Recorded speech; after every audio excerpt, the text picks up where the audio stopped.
Hi friends, ലാ ടൊമാറ്റിനോ എന്ന് പറഞ്ഞൊരു സിനിമ ഇറങ്ങിയിട്ടുണ്ടായിരുന്നു. സിനിമ എന്തോ കൂടിയ സാധനം എനിക്കത് മനസ്സിലാക്കാനുള്ള ഒരു ബുദ്ധിയോ പൊളിറ്റിക്കലി ഉള്ള ഒരു ഇതൊന്നും എനിക്കില്ലാത്തത് കൊണ്ട് എനിക്ക് ഒട്ടും ഇഷ്ടപ്പെട്ടില്ല. എന്തോ ഒരു അഭിനയ പടം എന്ന് വെച്ച് കഴിഞ്ഞാൽ അങ്ങനെ ഒരു സിനിമയായി പോയി ലാ ടൊമാറ്റിനോ. ഞാൻ സാധാരണ അരമണിക്കൂർ കൊണ്ടൊക്കെ ഒരു സിനിമ കണ്ട് തീർക്കും. ഊളയൊക്കെ ആണെങ്കിൽ അടിച്ചുവിട്ട് 3/4 മണിക്കൂറിനകത്ത് കണ്ടു തീർക്കും. ഇത് ഒരു ദിവസം എടുത്ത് ഈ ഒരു സിനിമ കണ്ടു തീർക്കാൻ.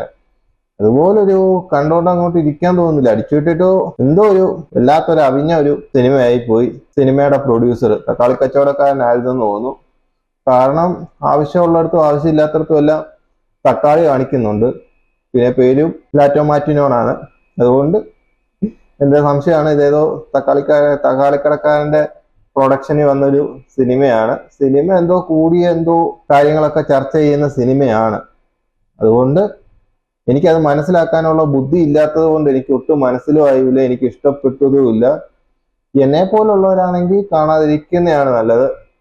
അതുകൊണ്ട് നിങ്ങളെ വെറുതെ കളയണ്ട.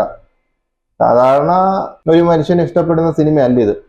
അതുകൊണ്ട് നിങ്ങൾ വെറുതെ ഇത് കണ്ട് സമയം കളയണ്ട. കണ്ടുകൊണ്ടിരിക്കാനും പാടാണ്.